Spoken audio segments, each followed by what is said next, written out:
Hello students. तो हम लोग का क्रेप साइकिल चल रहा था और उसी को थोड़ा और आगे मैं कंटिन्यू करूँगा, ठीक ना। तो आपको क्रेप साइकिल में क्या बताया था कि इसका फर्स्ट प्रोडक्ट जो होता है वो क्या होता है, साइट्रिक एसिड होता है। क्या होता है फर्स्ट प्रोडक्ट? साइट्रिक एसिड इसका फर्स्ट प्रोडक्ट होता है, जो कि 6 कार्बन कंटेनिंग कंपाउंड होता है और 3 कार्बोक्सिलिक ग्रुप होता है, इसलिए इसको ट्राई कार्बोक्सिलिक एसिड साइकिल भी बोलते हैं। और फर्स्ट प्रोडक्ट इसका साइट्रिक एसिड है, इसलिए इसको साइट्रिक एसिड साइकिल भी बोलते हैं, क्रेप साइकिल को, ठीक है। साइट्रिक एसिड के बाद क्या बना था? एक सिस एकोनिटिक एसिड बना था। उसके बाद क्या बना था? आइसोसाइट्रिक एसिड बना था, ठीक है। आइसोसाइट्रिक एसिड के बाद में क्या बना था? ऑक्जेलो, आपको ये बना था क्या? आइसोसाइट्रिक एसिड। यहाँ क्या बना था? आइसोसाइट्रिक एसिड बना था, आइसोसाइट्रिक एसिड।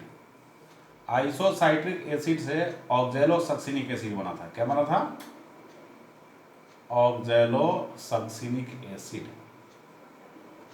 ऑक्जेलोसक्सिनिक एसिड बना था। और ऑक्जेलोसक्सिनिक एसिड से क्या बना था? Alpha keto glutaric acid. Alpha keto glutaric acid बना था, ठीक है। Alpha keto glutaric acid. और अल्फा कीटो ग्लूटेरिक एसिड बाद क्या बना था? सक्सिनाइल एस्कोएंजाइम ए। सक्सिनाइल एस्कोएंजाइम ए बना था। उसके बाद क्या बना था? उसके बाद सक्सिनिक एसिड बना था। सक्सिनिक एसिड बना था। इसके बाद क्या बना था? इसके बाद बना था फ्यूमेरिक एसिड। फ्यूमेरिक एसिड बना था, ठीक है। इसके बाद क्या बना था? मैलिक एसिड बना था। और मैलिक एसिड क्या बना था? ऑक्जेलो एसिटिक एसिड बना था, ऑक्जेलो एसिटिक एसिड, ठीक है। और ऑक्जेलो एसिटिक एसिड क्या होता था? ऑक्जेलो एसिटिक एसिड एसिटाइल एस्कोएंजाइम से रिएक्शन करके, कौन? एसिटाइल एस्कोएंजाइम, जो कि पाइरुविक एसिड का प्रोडक्ट था, उससे कंबाइन करके ये बनाता था साइट्रिक एसिड। क्यों? ऑक्जेलो एसिटिक एसिड 4 कार्बन का और एसिटाइल एस्कोएंजाइम में 2 कार्बन का, 4 और 2 कितना? 6 कार्बन का बन गया, ठीक। यहाँ पे साइट्रिक एसिड के बाद में सिस एकोनिटिक एसिड था। क्या था? सिस एकोनिटिक एसिड बनता था। ये आपका क्रेब साइकिल है। क्या है? यही क्रेब साइकिल है, ये क्रेब साइकिल ही है। और इसको try carboxylic acid TCA cycle भी बोलते हैं। क्या बोलते हैं? TCA cycle. और क्या बोलते हैं? और साइट्रिक एसिड साइकिल भी बोलते हैं, ठीक। वो सब बताया जा चुका है। अब देखिए इस क्रेब साइकिल में, ठीक है, इस क्रेब साइकिल में कहाँ कहाँ क्या होता था? ये देख रहे हैं आइसोसाइट्रिक एसिड। इस स्टेप पे आइसोसाइट्रिक एसिड जब ऑक्जेलोसक्सिनिक एसिड में चेंज होता है तो यहाँ पे एक NaDH2 बनता था, आपको बताया जा चुका है, ठीक है। सारा एंजाइम का नाम भी बताया जा चुका है।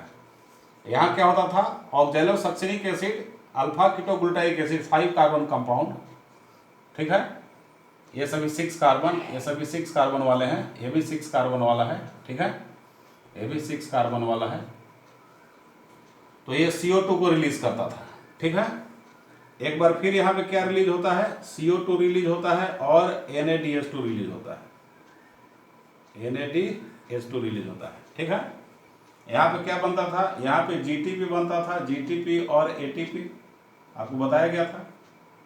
GTP और ATP, प्लांट रहेगा तो ATP और एनिमल रहेगा तो GTP। GTP की जगह पे ITP बनता है, ठीक है, ये सब बताया जा चुका था। सक्सिनिक एसिड से जब फ्यूमेरिक एसिड बनता है तो यहाँ पे एक FADH2 भी बनता था। क्या बनता था? FADH2 भी बनता था यहाँ, ठीक है।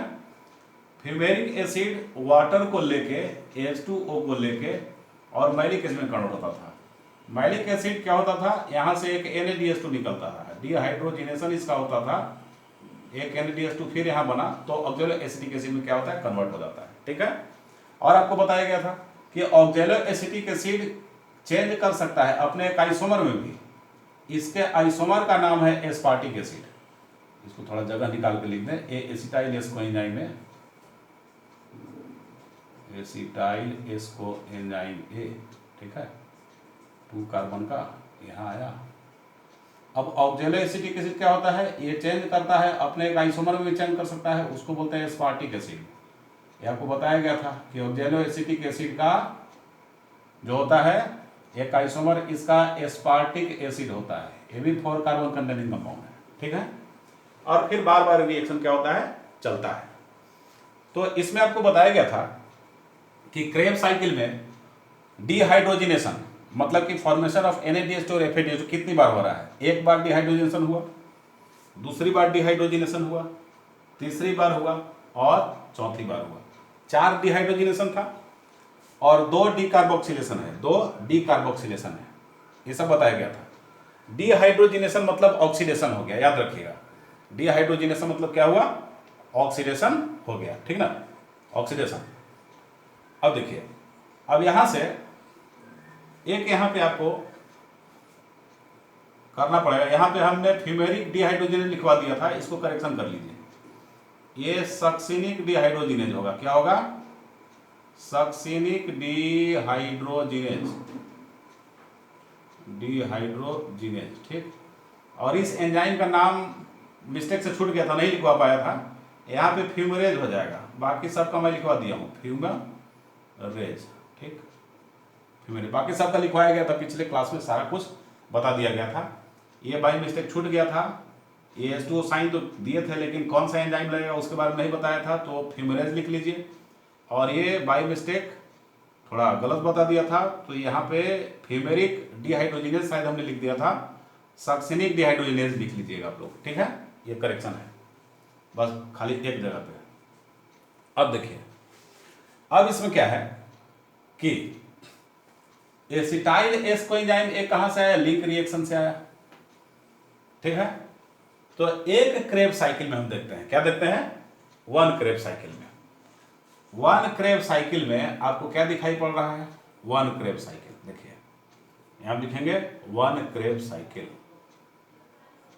1 क्रेब्स साइकिल में कितना बन रहा है, एक NADH2 बना, 1 2 और 2 के बाद ये 3 NADH2, कितना, 3 NADH2 बना, ठीक है, 3 NADH2। और कितना बना, एक FADH2 बना, तो 1 FADH2 बन गया, ठीक है, 1 FADH2 बना। और एक ATP या GTP दोनों बराबर है, तो एक ATP बना, क्या बना, एक ATP या GTP जो भी बोलिए, ठीक।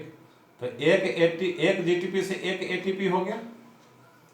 और आप पढ़ेंगे आगे, मैं बताऊंगा इलेक्ट्रॉन ट्रांसपोर्ट में 1 NADH2 जो होता है, 1 NADH2 3 ATP प्रोड्यूस करता है जब इलेक्ट्रॉन ट्रांसपोर्ट में जाएगा, और 1 FADH2 क्या प्रोड्यूस करेगा, 1 FADH2 2 ATP को क्या करता है, प्रोड्यूस करता है, ठीक है, 2 ATP को प्रोड्यूस करता है। तो 3 NADH2 मतलब कि 3 ATP, मतलब 3 × 3 9 ATP, कितना ATP प्रोड्यूस किया, एक क्रेब साइकिल में 3 NADH2 से 9 ATP प्रोड्यूस हुआ, और एक FADH2 से 2 ATP प्रोड्यूस हुआ, 2 ATP। तो टोटल एक साइकिल के, एक क्रेब साइकिल के ऑपरेशन से 9 + 2 + 1 12 ATP प्रोड्यूस होता है। कितना ATP प्रोड्यूस होता है, 12 ATP। इसलिए आप लिख लीजिए कहीं 1 Krebs cycle, 1 Krebs cycle produces 12 ATP। एक क्रेब साइकिल 12 ATP को क्या करता है, प्रोड्यूस करता है। और पूछा जाए कि एक क्रेब साइकिल कितना NADH2 प्रोड्यूस करता है, तो 3 NADH2। एक क्रेब साइकिल कितना FADH2, तो 1 FADH2, ठीक। एक क्रेब साइकिल कितना GTP, तो 1 GTP जो कि 1 ATP के इक्विवेलेंट होता है। तो टोटल ATP 12 ATP प्रोड्यूस हो गया। यहां से क्वेश्चन आपको आता है और ऐसे आपको सॉल्व करना पड़ेगा, ठीक है। चलिए, आप पूछा जाएगा कि एक ग्लूकोज मॉलिक्यूल के लिए क्या कहानी है, एक ग्लूकोज मॉलिक्यूल का क्या कहानी है। तो एक ग्लूकोज मॉलिक्यूल से, अब देखिए, अब यहाँ पे 1 ग्लूकोज मॉलिक्यूल लिख लेते हैं, ठीक है। तो 1 ग्लूकोज मॉलिक्यूल, यहाँ पे लिखेंगे 1 ग्लूकोज मॉलिक्यूल, ठीक ना, 1 ग्लूकोज, एक ग्लूकोज से, ठीक है। क्रेब साइकिल कितनी बार चलेगा, 2 बार चलेगा, 2 क्रेब साइकिल होगा, ठीक है, 2 क्रेब साइकिल होगा। तो 2 क्रेब साइकिल होगा तो सब में क्या होगा, 2 से मल्टीप्लाई हो जाएगा, 6 NADH2 हो जाएगा, ठीक ना। तो 18 ATP हो जाएगा। सब में क्या करना है, 2 से मल्टीप्लाई कर देना है। ये सब में क्या हो जाएगा, 2 से मल्टीप्लाई, मतलब कि 6 NADH2 तो 18 ATP, 2 FADH2 तो 4 ATP, 2 GTP तो 2 ATP, ठीक है। और 12 ATP तो 24 ATP, ठीक। तो 2 क्रेब साइकिल हुआ। 2 क्रेब साइकिल के बाद में क्या होता है, एक ग्लूकोज मॉलिक्यूल से 2 क्रेब साइकिल और 1 ग्लाइकोलिसिस भी तो होता था, एक ग्लाइकोलिसिस भी होता था, ठीक है। तो पहले ध्यान से एकदम इसको देखना है, एकदम आसानी से समझ में आएगा। कैसा आएगा देख लीजिए। 1 ग्लूकोज मॉलिक्यूल यहां पे लिखते हैं, क्या लिखते हैं, 1 ग्लूकोज मॉलिक्यूल, एक ग्लूकोज का मॉलिक्यूल। तो एक ग्लूकोज मॉलिक्यूल से क्या होता है, लिंक रिएक्शन कितना पहले होता है, तो लिंक रिएक्शन होगा 2 लिंक रिएक्शन, 2 लिंक रिएक्शन होगा। कितना लिंक रिएक्शन, 2 लिंक रिएक्शन होगा। क्यों, क्योंकि एक ग्लूकोज मॉलिक्यूल 2 पायरुविक एसिड को क्या करता है, प्रोड्यूस करता है। तो 2 पायरुविक एसिड को प्रोड्यूस करेगा, ठीक है। तो एक पायरुविक एसिड के लिए एक लिंक रिएक्शन, तो 2 पायरुविक एसिड के लिए कितना लिंक रिएक्शन, 2 लिंक रिएक्शन। तो 2 लिंक रिएक्शन, 2 लिंक रिएक्शन में अब बताइए 2 लिंक रिएक्शन में कितना NADH2 प्रोड्यूस होगा। एक लिंक रिएक्शन में एक NADH2 प्रोड्यूस होता है, एक NADH2 प्रोड्यूस होता है। तो 2 लिंक रिएक्शन में 2 NADH2 प्रोड्यूस होगा, ठीक है। इसको हमेशा याद रखना है। और 2 क्रेब साइकिल चलेगा, क्योंकि एक पायरुविक एसिड के लिए एक पायरुविक एसिड से एक एसिटाइल कोएंजाइम में बनता था, तो एक बार क्रेब साइकिल चलता था, ठीक। मतलब एक ग्लूकोज मॉलिक्यूल से 2 पायरुविक एसिड प्रोड्यूस होता है ड्यूरिंग ग्लाइकोलिसिस, ठीक है ना। तो क्या हो जाएगा, तो अब जो होगा ये 2 बार क्रेब साइकिल चलेगा। तो यहां पे क्या लिखे, 2 क्रेब साइकिल। कितने साइकिल, 2 क्रेब साइकिल चला, 2 क्रेब साइकिल, ठीक। 2 क्रेब साइकिल में, एक क्रेब साइकिल में टोटल एटीपी कितना बनता था, 12 एटीपी बनता था। तो 2 क्रेब साइकिल में टोटल एटीपी कितना बनेगा, 12 इंटू 2 24 एटीपी। ये आपको बताया जा चुका, देखिए 1 क्रेब साइकिल 12 एटीपी, सब में जोड़ के बता चुका हूं। तो 2 Krebs cycle 24 ATP, 2 Krebs cycle में कितना एटीपी, 24 एटीपी बनेगा, ठीक है। चलिए, तो एक लिंक रिएक्शन 2 क्रेब साइकिल। और ग्लूकोज का क्या होता है, ग्लूकोज का ग्लाइकोलिसिस भी तो होता है। तो एक ग्लूकोज से 1 ग्लाइकोलिसिस होगा, एक ग्लाइकोलिसिस, एक ग्लाइकोलिसिस, ठीक है। और एक ग्लाइकोलिसिस में कितना एटीपी नेट बनता था, तो नेट एटीपी 8 बनता था, 8 एटीपी बनता था, आपको बताया जा चुका है, ठीक है। 8 एटीपी बनता था। तो टोटल एटीपी को जोड़ लीजिए, ठीक है। 8 एटीपी बन गया। टोटल एटीपी कितना हो गया, 24 प्लस 2 26। ये 12 NADH2 है, तो 12 NADH2 बना। तो 12 NADH2 से कितना एटीपी बनेगा, 12 NADH2 से एटीपी बने 2 NADH2 से एटीपी बनेगा 6 एटीपी, याद रखना है 6 एटीपी। मतलब क्या हो गया, 24 और 8 32, 32 और 6 कितना हो गया 38। तो यहाँ पे 38 एटीपी एक ग्लूकोज मॉलिक्यूल से बनेगा, ठीक है। ध्यान से समझना है, एक ग्लूकोज मॉलिक्यूल से एक बार ग्लाइकोलिसिस हुआ, तो एक बार के ग्लाइकोलिसिस में 8 एटीपी बनता है, ये मैं आपको बता चुका हूं पहले, ठीक है। और 2 क्रेब साइकिल होता है, तो 2 क्रेब साइकिल में 24 एटीपी होगा। और 2 बार लिंक रिएक्शन होगा, 2 बार लिंक रिएक्शन, एक बार के लिंक रिएक्शन से एक NADH2 बनता है, तो 2 बार के लिंक रिएक्शन से 2 NADH2 बनता है। और 2 NADH2 के लिए, एक NADH2 के लिए 3 एटीपी, तो 2 NADH2 के लिए 6 एटीपी, ठीक है। अब इस एटीपी को इस एटीपी को जोड़ दीजिए। 24 और 8 कितना होगा 32, 32 और 6 क्या होगा 38। तो टोटल 38 एटीपी प्रोड्यूस होगा 1 ग्लूकोज मॉलिक्यूल से, याद रखिएगा 1 ग्लूकोज मॉलिक्यूल से क्या होगा 38 एटीपी प्रोड्यूस होगा, इसको याद रखना है, ठीक है। अच्छा, दूसरा स्टेप भी याद रखिएगा कि NADH2 कौन कौन स्टेप में, जब आइसोसाइट्रिक एसिड किस में चेंज करता है, ऑक्सैलोसक्सिनिक एसिड में चेंज करता है, ठीक है। ऑक्सैलोसक्सिनिक एसिड में चेंज करता है, आइसोसाइट्रिक एसिड ऑक्सैलोसक्सिनिक एसिड में चेंज करता है, तो एक NADH2 बनता है, ठीक। और कब बनता है, जब अल्फा कीटोग्लूटेरिक एसिड किस में चेंज करता है, सक्सिनाइल एस कोएंजाइम में तब एक NADH2 बनता है, ठीक है। और जब फिर सक्सिनिक एसिड चेंज करेगा फ्यूमेरिक एसिड में, ठीक है, तब एक क्या बनता है, FADH2 बनता है। और जब फिर मैलिक एसिड चेंज करेगा ऑक्जेलो एसिटिक एसिड में, तब एक NADH2 बनता है। इस स्टेप को याद रखिएगा, ठीक है, यहां से भी क्वेश्चन पूछ सकता है। और डी कार्बोक्सिलेशन किस स्टेप में होता है, जब ऑक्जेलो सक्सिनिक एसिड कीटोग्लूटारिक एसिड में चेंज करता है, और जब alpha ketoglutaric acid succinic acid में सक्सिनाइल एस कोएंजाइम में चेंज करता है, तो दो बार क्या होता है, लगातार डी कार्बोक्सिलेशन हो जाता है, ठीक है। तो एक ग्लूकोज से आपने क्या सीखा, 38 ATP। अच्छा, अब पूछा जाएगा, हम फिर से रिव्यू करते रहे कि क्रेब साइकिल डिस्ट्रक्टिव प्रोसेस है कि कंस्ट्रक्टिव, मतलब कि एनाबॉलिक प्रोसेस है कि कैटाबॉलिक प्रोसेस है, बनाने वाला प्रोसेस है कि बिगाड़ने वाला प्रोसेस है, ये पूछा जाएगा आपसे। तो ये जो क्रेब साइकिल है, ये बनाने वाला भी प्रोसेस और बिगाड़ने वाला भी प्रोसेस है, मतलब डिस्ट्रक्टिव भी है और कंस्ट्रक्टिव भी है। क्यों? Being a part of respiration के पार्ट होने की वजह से ये प्रोसेस डिस्ट्रक्टिव हो जाएगा, क्योंकि आपके बॉडी का बायोमास घट रहा है। देखो CO2 निकल गया, तो ऑर्गेनिक लॉस आपका हो रहा है, ऑर्गेनिक मास क्या हो रहा है, लॉस हो रहा है, तो इसकी वजह से डिस्ट्रक्टिव प्रोसेस हो गया, मतलब कैटाबॉलिक प्रोसेस हो गया। लेकिन इस क्रेब साइकिल की वजह से बहुत सारे ऐसे रॉ मटेरियल मिल जाते हैं, जिसकी वजह से हमारे बॉडी में कई तरह का सेवरल टाइप्स का सिंथेटिकल रिएक्शंस होते हैं, मतलब एनाबॉलिक रिएक्शन होते हैं, जो कि मैं आपको बता चुका था। क्या बता चुका था? ध्यान से देखिए, आपको बताया गया था सक्सिनाइल एस कोएंजाइम ए के बारे में बताया गया था। Succinyl S coenzyme a different type के पाइरोल को बनाता है, जो कि क्लोरोफिल और हीमोग्लोबिन बनाने में हेल्प करता है। मैं लिखवा चुका हूं इसके बारे में, ठीक है। और फिर क्या बताया था, और एसिटाइल एस कोएंजाइम में देखिए अभी इन्वॉल्व हो रहा है क्रेब साइकिल में। एसिटाइल एस कोएंजाइम में जो होता है फैट मेटाबॉलिज्म में, मतलब कि कोलेस्ट्रॉल, स्टीरॉयड, कैरोटिनॉइड्स, ठीक, कैरोटीन्स, इन सब को सिंथेसाइज करने में प्रिकर्सर का काम करता है एसिटाइल एस कोएंजाइम में, ठीक है।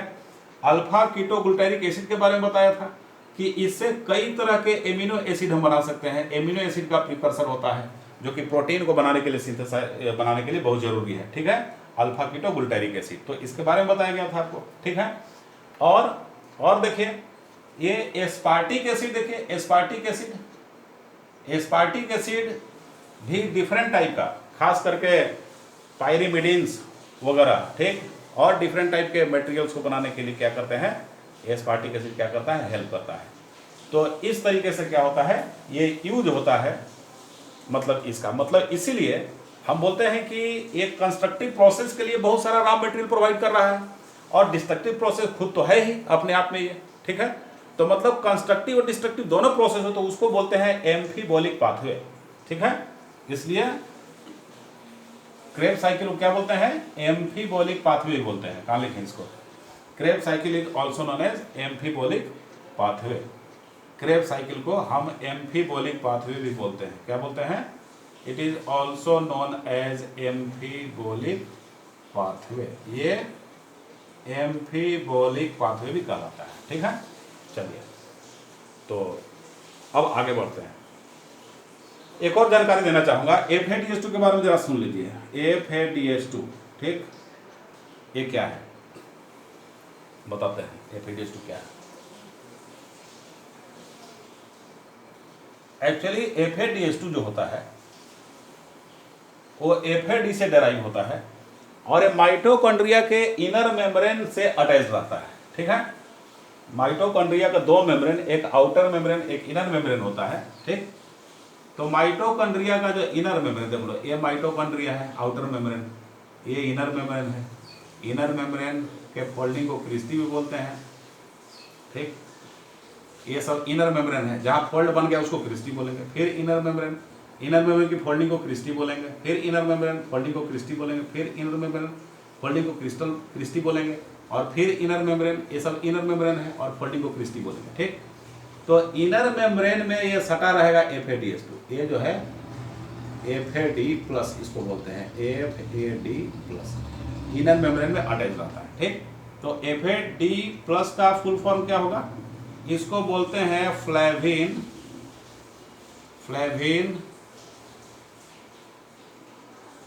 एडेनिन डाइन्यूक्लियोटाइड, ठीक, फ्लेविन एडेनिन डाइन्यूक्लियोटाइड। या फ्लेविन एडिनोसिन डाइन्यूक्लियोटाइड, कहीं कहीं ये भी लिखा रहता है फ्लेविन एडिनोसिन डाइन्यूक्लियोटाइड, ठीक है, ये इसका फुल फॉर्म है। और ये रिमेन्स अटैच्ड, ये अटैच्ड किससे रहता है? ये अटैच्ड होता है, attached with inner mitochondrial membrane. Inner mitochondrial, mitochondria का जो इनर मेम्ब्रेन है उससे क्या रहेगा? ये अटैच्ड रहेगा, इनर माइटोकॉन्ड्रियल मेम्ब्रेन से अटैच रहता है फ्लेविन एडेनिन डाइन्यूक्लियोटाइड, ठीक है। इनर माइटोकॉन्ड्रियल मेम्ब्रेन से क्या रहेगा? अटैच रहेगा। अच्छा, अब यही फ्लेविन Fa+, क्या करता है? Fa+ हाइड्रोजन को खींच लेगा, ठीक है, 2 हाइड्रोजन को किसी सिस्टम से खींच लेगा तो FADH2 बनाएगा, ठीक है, FADH2 बनाएगा, ठीक है ना, FADH2 बनाता है। अच्छा, NADH2 क्या होता है भाई? NADH2, NAD+ क्या है? NAD+ nicotinamide, nicotinamide adenine dinucleotide, ये होता है। ये फ्री मिलते हैं, माइटोकॉन्ड्रियल मैट्रिक्स में फ्री मिलेगा और या साइटोप्लाज्म में फ्री मिल सकता है। NAD+ क्या होता है? NAD+ जो देख रहे हैं ये फ्रीली एग्जिस्ट करता है। क्या करेगा? फ्रीली एग्जिस्ट, फ्रीली एग्जिस्ट करेगा, ठीक। कहां पे? इनसाइड द मैट्रिक्स, माइटोकॉन्ड्रिया के मैट्रिक्स में रहेगा, और नहीं तो रहेगा कहां? और इनसाइड द साइटोप्लाज्म, या साइटोप्लाज्म में भी रहेगा। इनसाइड द कहां? साइटोसोल, साइटोप्लाज्म कौन से पार्ट में? Cytosol of the cytoplasm. कहीं कहीं डायरेक्ट लोग साइटोप्लाज्म में बोल देते हैं, ठीक है। साइटोप्लाज्म कौन से पार्ट में? साइटोसोल, सॉल्यूशन वाले पार्ट, ठीक। ये इसका पूरा फुल डिस्क्रिप्शन हो गया, ठीक ना। अब चलते हैं, अब ध्यान से देखना है, समझना है एक चीज। क्या समझना है कि एक जो ग्लूकोज का, एक ग्लूकोज का 1 ग्राम मॉलिक्यूल, मतलब 1 मोल ग्लूकोज का जो हुआ, मीन्स 1 ग्लूकोज, ये जो ग्लूकोज देख रहे हैं अभी आपको बताया कितना? 38 ATP, ठीक है। लेकिन बुक में लिखा रहता है 38 ATP और 36 ATP। ये शायद आपने देखा होगा, नहीं देखा है तो समझ लीजिए। तो 38 ATP कैलकुलेशन में आया था, ये तो सही लगा होगा आपको, लॉजिकल लगा होगा, बोल के और 36 ATP समझ में नहीं आ रहा सर। इसका मतलब क्या हुआ? इसका मतलब हुआ कि एक बार फिर से देखिए आप कि ये माइटोकॉन्ड्रिया है आपका, ये क्या? माइटोकॉन्ड्रिया है। माइटोकॉन्ड्रिया में क्या क्या देख रहे हैं? ये पूरा फुल स्ट्रक्चर माइटोकॉन्ड्रिया का देख रहे हैं, ठीक है, फुल स्ट्रक्चर माइटोकॉन्ड्रिया का है। और बाहर में क्या होता है? साइटोप्लाज्म होता है। साइटोप्लाज्म में क्या होता था बच्चों? ग्लाइकोलाइसिस, ये ग्लाइकोलिसिस होता था साइटोप्लाज्म में, ठीक है। ग्लाइकोलिसिस में देखे होंगे, ग्लाइकोलिसिस में 2 पायरुविक एसिड बनता था एक ग्लूकोज के मॉलिक्यूल से, ठीक है। ग्लाइकोलिसिस होता था तो एक ग्लूकोज का मॉलिक्यूल ग्लाइकोलिसिस में क्या करता था? ग्लाइकोलाइसिस में एक ग्लूकोज का मॉलिक्यूल 2 पायरुविक एसिड बनाता था, ठीक है। अब 2 पायरुविक एसिड बनाता था और इसी ग्लाइकोलाइसिस में 2 NADH2 भी बन जाते थे। क्या बनते थे? 2 NADH2 भी बन जाते थे, ठीक है, 2 NADH2। अब देखिए, और बाकी अंदर में क्या हुआ? यहां लिंक रिएक्शन हुआ, ठीक ना, लिंक रिएक्शन हो रहा है। लिंक रिएक्शन की वजह से क्या हो गया? लिंक रिएक्शन की वजह से आपको यहां पे एक NADH2 बना, ठीक है, और क्रेब्स साइकिल हुआ। फिर क्या हुआ? क्रेब्स साइकिल हुआ, क्रेब्स साइकिल से भी NADH2 बना, ठीक है, ये सब आपको बताया गया। तो पायरुविक एसिड से जो NADH2 बना, क्रेब्स साइकिल जो NADH2 बना, कितना कितना बना, सब आपको बताया जा चुका है, ठीक है। तो कहने का मतलब कि ये NADH2 और ANADH2 और इसमें FADH2 भी बनता है। क्या बनता है? FADH2 भी बनता है, FADH2 भी बनता है, FADH2 बनता है। तो ये सभी NADH2 और FADH2 क्या करते हैं? ये जाते हैं इलेक्ट्रॉन ट्रांसपोर्ट में। इलेक्ट्रॉन ट्रांसपोर्ट परफॉर्म होता है इनर माइटोकॉन्ड्रियल मेम्ब्रेन में। इलेक्ट्रॉन कैरियर से होते हुए जाएगा, इलेक्ट्रॉन कैरियर से होते हुए जाएगा, ठीक है, और फाइनली ऑक्सीजोम से होते हुए पास करेगा और फाइनली एटीपी प्रोड्यूस करेगा। इसी को बोलते हैं ऑक्सीडेटिव फॉस्फोराइलेशन, ठीक है। तो ये तो माइटोकॉन्ड्रिया के अंदर में है, माइटोकॉन्ड्रिया के अंदर में है। तो डायरेक्ट क्या हुआ? इलेक्ट्रॉन ट्रांसपोर्ट में जाके और प्रोड्यूस कर दिया एटीपी, ठीक है। लेकिन इस NADH2 को अंदर में पहुंचाना पड़ता है, जो कि साइटोप्लाज्म में है, साइटोसोल में, बाहर में माइटोकॉन्ड्रिया से। तो इसको अंदर में पहुंचाएंगे। तो अंदर में पहुंचाने का, ठीक है, अंदर में पहुंचाने में यदि एनर्जी खर्च नहीं हुआ तब तो आपको 38 एटीपी बन जाएगा, और यदि एनर्जी खर्च हुआ तब फिर 36 एटीपी बनेगा, ठीक है। तो अब यहां पे शटल सिस्टम काम करता है। तो अब बताओ, जहां पे ये ऐसा जरूरत है ही नहीं, इस NADH2 को पास कराने की जरूरत है ही नहीं, तो वहां पे तो 38 एटीपी बनेगा, ठीक। जैसे कि प्रोकैरियोट्स में, एरोबिक प्रोकैरियोट्स में, एरोबिक प्रोकैरियोट्स में क्या है? नो नीड टू कैरी और ट्रांसपोर्ट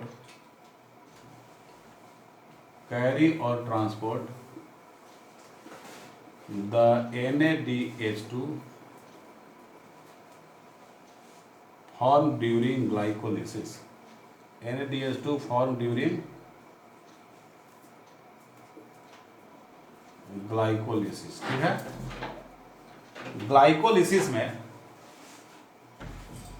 ग्लाइकोलिसिस में जो NADH2 बना, वो एरोबिक प्रोकैरियोट्स में उसको ट्रांसपोर्ट करने की जरूरत ही नहीं है। क्यों जरूरत नहीं है? क्योंकि प्रोकैरियोट्स में तो माइटोकॉन्ड्रिया एग्जिस्ट ही नहीं करता। ये आप लोग जानते होंगे, प्रोकैरियोटिक कैरेक्टर और eukaryotic character means membrane bounded cell organelles are absent in prokaryotes. तो उसमें जरूरत है ही नहीं इसको इधर पास करने का। उसमें सारा रिएक्शन साइटोप्लाज्म में ही हो रहा है, क्रेब साइकिल भी साइटोप्लाज्म में हो रहा है प्रोकैरियोट्स में, ठीक है। क्या क्या हो रहा है? एरोबिक प्रोकैरियोट्स में क्रेब साइकिल भी साइटोप्लाज्म में हो रहा है, ठीक। ग्लाइकोलिसिस भी साइटोप्लाज्म में हो रहा है और लिंक रिएक्शन भी साइटोप्लाज्म में हो रहा है। सब कुछ उसके साइटोप्लाज्म में ही हो रहा है, तो इसको ट्रांसपोर्ट करने की जरूरत नहीं है, ठीक है। इसलिए एरोबिक प्रोकैरियोट्स में क्या हो जाएगा? टोटल 38, जो कैलकुलेशन करके हमने बताया था, टोटल 38 एटीपी बनाएगा, ठीक। अब रही बात यूकैरियोट्स की, ठीक, यूकैरियोट्स की। अब देखो, इसमें और बता देना चाहते हैं, एरोबिक प्रोकैरियोट्स में क्या होता है। एरोबिक प्रोकैरियोट्स में ये प्रोकैरियोटिक ऑर्गेनिज्म बना है, एरोबिक प्रोकैरियोट्स। इसमें क्या होगा? ये इसका सेल वॉल है। सेल वॉल के बाद अंदर में क्या होता है? अंदर का प्लाज्मा मेम्ब्रेन एक जगह क्या होगा? बिल्कुल ऐसे कर्व्ड होगा और लिपटा हुआ होगा। ऐसे कर्व्ड और कॉइल्ड प्लाज्मा मेम्ब्रेन को मीजोजोम बोलते हैं। आपको शायद याद आ रहा होगा, मीजोजोम, ठीक, मीजोजोम बोलेंगे। अब मीजोजोम बोलेंगे तो इसी मीजोजोम के आसपास के साइटोप्लाज्म में सारा का सारा जो होता है रेस्पिरेशन से रिलेटेड एंजाइम्स प्रेजेंट होते हैं। जो भी एंजाइम आपको हमने बताया, glycolysis, link reaction, Krebs cycle का, सारे के सारे एंजाइम प्रेजेंट होते हैं, ठीक। और इसी के नज़दीक में पूरा रेस्पिरेशन प्रोसेस हो जाता है। तो यहाँ तो कहीं कुछ देख ही नहीं रहे हैं कि कहाँ माइटोकॉन्ड्रिया, कहाँ साइटोप्लाज्म, पूरे साइटोप्लाज्म में ही हो रहा है, मीजोजोम को नज़दीक में, ठीक। इसीलिए मीजोजोम के नज़दीक में, उसके आसपास में सारा का सारा रेस्पिरेटरी एंजाइम है। इसीलिए मीजोजोम को बोलते हैं it is analogous to mitochondria. Mesosome जो होता है ये माइटोकॉन्ड्रिया जैसा बिहेव करता है एरोबिक प्रोकैरियोट्स में।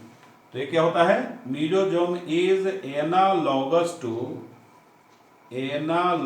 To mitochondria. माइटोकॉन्ड्रिया के समान ये काम करता है। कौन? मीजोजोम, ठीक, इसको याद रखिएगा। तो एरोबिक प्रोकैरियोट्स में 38 एटीपी प्रोड्यूस हुआ।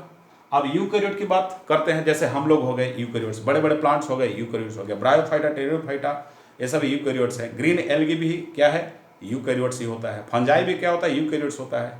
ठीक, मतलब कि माइक्रोब तक यूकैरियोट्स आ रहे हैं, सोच लीजिए।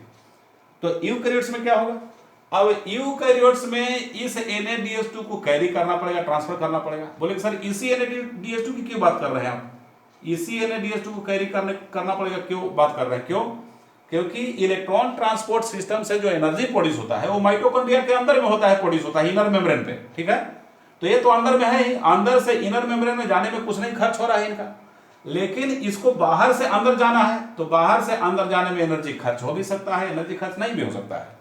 जब एनर्जी खर्च नहीं होगा तो टोटल का टोटल 38 ATP बन जाएगा, एनर्जी खर्च होगा तो 38 ATP से कम बनेगा। अब देखते हैं किसमें एनर्जी खर्च हो सकता है, किसमें एनर्जी खर्च नहीं हो सकता है। ठीक है, तो देखा जाए। अब होता है इसको ट्रांसपोर्ट करने के लिए यहाँ पे एक शटल सिस्टम होता है।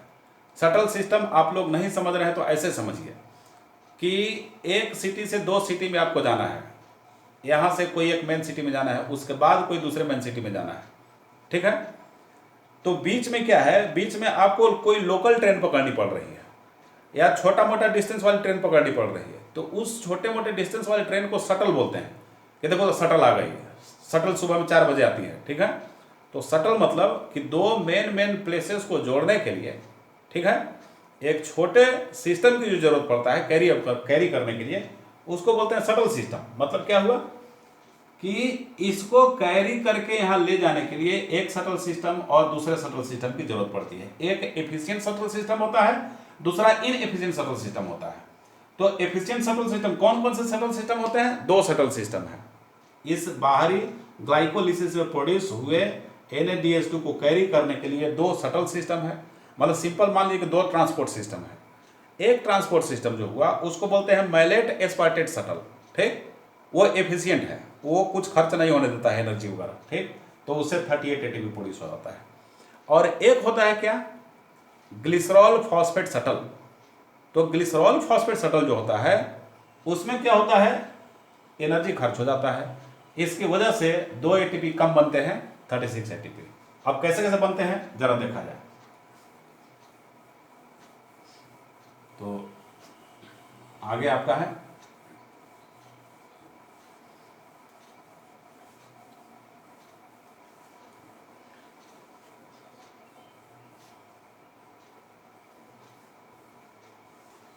उस शटल सिस्टम के बारे में मैं आपको बता दे रहा हूं। ठीक है, इस शटल सिस्टम का नाम है malate aspartate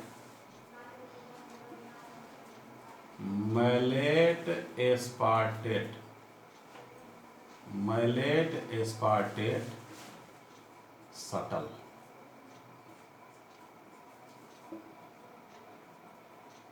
mallet aspartate shuttle ये क्या होता है भाई, अब देखिए ध्यान से, ये माइटोकॉन्ड्रिया का क्या है, आउटर मेम्ब्रेन है, माइटोकॉन्ड्रिया का आउटर मेम्ब्रेन। ठीक है, इसको बोलेंगे आउटर मेम्ब्रेन,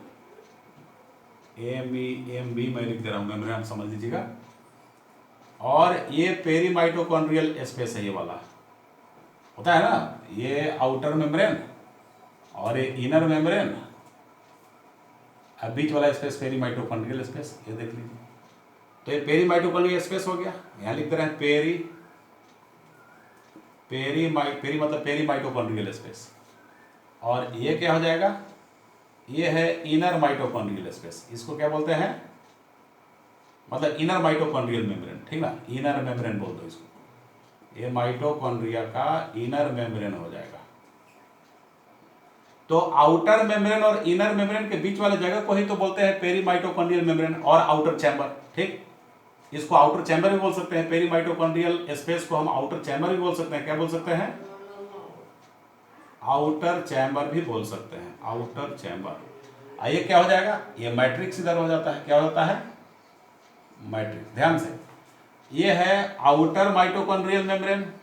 ठीक है, ये क्या हो गया, इनर माइटोकॉन्ड्रियल मेम्ब्रेन, बीच का स्पेस आउटर चैम्बर, और ये वाला स्पेस इनर चैम्बर मतलब मैट्रिक्स।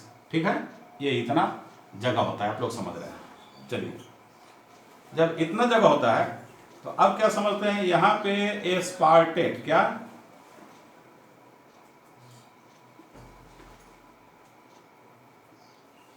एस्पार्टेट जो होगा ये कन्वर्ट हो गया ऑक्सैलो एसीटेट में, किसमें, ऑक्सैलो एसीटेट में कन्वर्ट हो गया, ठीक। और ऑक्सैलो एसीटेट जो होता है, ठीक है, ये क्या करता है, जो NaDH2 था, दो NaDH2 ग्लाइकोलाइसिस बना था, उसमें से एक NaDH2 का यूज कर लिया, देखिए NaDH2 का यूज कर लिया, NaDH2 का यूज कर लिया एक बार में, एक NaDH2, तो ये बन गया Na+ में, मतलब NaDH2 से इसने क्या किया, हाइड्रोजन ले लिया ऑक्सैलो एसीटेट ने, तो बना लिया मैलेट, क्या बना लिया, ये बना लिया मैलेट। मैलेट को आप मैलिक एसिड भी बोल सकते हैं, ऑक्सैलो एसीटेट को ऑक्सैलो एसिटिक एसिड भी बोल सकते हैं, एस्पार्टेट को एस्पार्टिक एसिड भी बोल सकते हैं, ठीक है। अब मैलेट के फॉर्म में क्या करेगा, डिफ्यूज करेगा, NaDH2 के फॉर्म में डिफ्यूज नहीं कर सकता था, तो NaDH2 ऐसे हुआ, ऑक्सैलो एसीटेट भी डिफ्यूज नहीं कर सकता था, तो मैलेट के फॉर्म में क्या हुआ, डिफ्यूज किया, मैलेट के फॉर्म में डिफ्यूज हुआ, अब मैलेट यहाँ पे रिलीज हो गया, मैलेट क्या हो गया, इनर मैट्रिक्स में मैलेट, मतलब मैलिक एसिड रिलीज हो गया, मैलेट रिलीज हो गया। अब मैलेट से क्या बनेगा, आपको पता होगा, oxalo acetic acid, oxalo acetate, यहाँ पे क्या लिखेंगे, ऑक्सैलो एसीटेट या oxalo acetic acid, malic acid या ऑक्सैलो एसिटिक एसिड। तो मैलिक एसिड से ऑक्सैलो एसिटिक एसिड चेंज होने में अब क्या होता है, यहाँ पे Na+, यहाँ पे Na+, इसका 2 हाइड्रोजन लेगा तो NaDH2 बना लेगा, क्या बना लेगा, NaDH2 बना लेगा। ध्यान से देखो क्या हो रहा है, अब ऑक्सैलो एसीटेट क्या होगा, ऑक्सैलो एसीटेट का कन्वर्जन होगा एस्पार्टेट में, एस्पार्टिक एसिड में। आपको बताया गया है कि ऑक्सैलो एसिटिक एसिड का दूसरा आइसोमर एस्पार्टिक एसिड है, तो एस्पार्टेट में कन्वर्जन हो जाएगा इसका, एस्पार्टेट मतलब एस्पार्टिक एसिड, क्योंकि ऑक्सैलेट मतलब ऑक्सैलो एसीटेट मतलब ऑक्सैलो एसिटिक एसिड, तो एस्पार्टेट डिफ्यूज करेगा, डिफ्यूज करता हुआ फिर से चला गया यहाँ, देख लो यहाँ पे चला गया, तो मैलेट एस्पार्टेट शटल है। इसमें क्या आप देख रहे हैं, इसमें देख रहे हैं कि बाहर में ग्लाइकोलिसिस में जो NaDH2 प्रोड्यूस हुआ था, वो NaDH2 की वजह से अंदर में एक और एक्स्ट्रा NaDH2 प्रोड्यूस हो जा रहा है मैट्रिक्स के अंदर में, मतलब कि इस NaDH2 की वजह से कोई लॉस नहीं हुआ, यहाँ पे जो NaDH2 था वो इनडायरेक्टली यहाँ पे अंदर में एक NaDH2 प्रोड्यूस हो गया, तो फुल अमाउंट में आपको 38 ATP बनाएगा, ठीक। दूसरा मॉलिक्यूल भी वैसे ही डिफ्यूज करेगा, 2 मॉलिक्यूल प्रोड्यूस होते हैं तो एक ऐसे डिफ्यूज किया, दूसरा भी वैसे डिफ्यूज कर जाएगा, मतलब कोई लॉस यहाँ पे नहीं है, ठीक है, कोई लॉस नहीं है, मतलब 38 ATP बनेगा, ठीक है। तो हम क्या लिखेंगे, ये है मोस्ट एफिशिएंट, क्या हुआ, मोस्ट एफिशिएंट शटल सिस्टम, ये मोस्ट एफिशिएंट शटल हो गया, ठीक, मोस्ट एफिशिएंट शटल सिस्टम हो गया, क्यों, क्योंकि नो लॉस ऑफ एटीपी का कोई लॉस नहीं हो रहा है, ठीक है, मतलब कि 38 ATP इज प्रोड्यूस्ड, 38 ATP क्या हो रहा है, प्रोड्यूस यहाँ पे हो रहा है, 38 ATP प्रोड्यूस, ठीक। ये कौन कौन से सेल कर सकते हैं, ध्यान से देखिएगा, ये कर सकते हैं कौन कौन से सेल, हार्ट, लिवर और किडनी का सेल, परफॉर्म्ड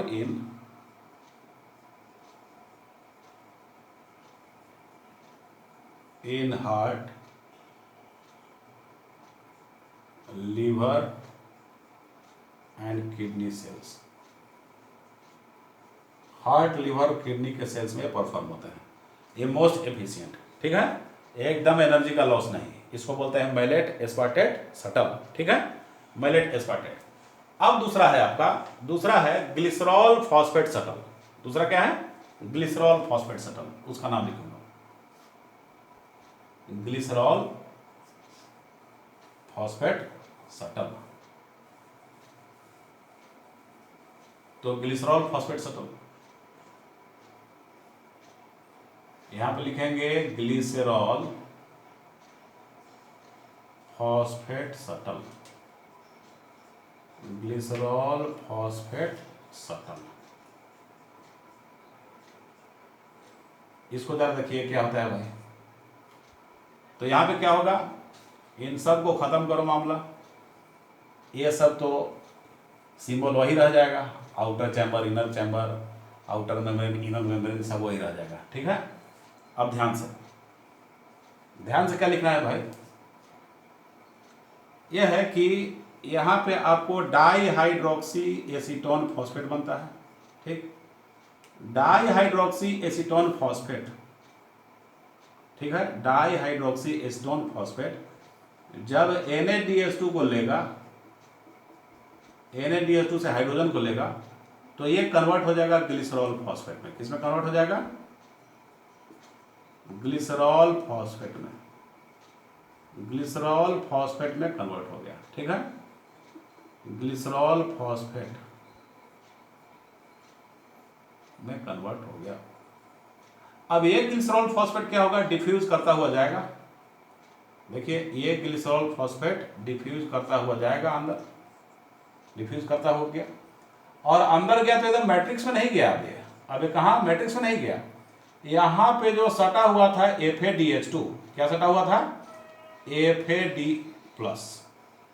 बोले थे ना कि इनर माइटोकॉन्ड्रियल मेम्ब्रेन में FAD+ अटैच रहता है। तो FAD+ ने क्या किया? इससे हाइड्रोजन को खींच लिया, ग्लिसरॉल फॉस्फेट से क्या किया? हाइड्रोजन को खींच लिया, और खींचने के बाद ये FADH2 में कन्वर्ट हो गया। किस में कन्वर्ट हो गया? FADH2 में। ठीक है, FADH2 के बाद में ये बन गया क्या? ये फिर से बना लिया dihydroxy acetone phosphate, DIHAP, dihydroxy acetone phosphate, और ये डाईहाइड्रोक्सी एसीटोन फॉस्फेट फिर से डिफ्यूज करता हुआ आ गया बाहर। ठीक है, अब देखिए क्या हुआ। अब इसमें हुआ क्या कि एक NaDH2 की वजह से आपको एक FADH2 बन रहा है।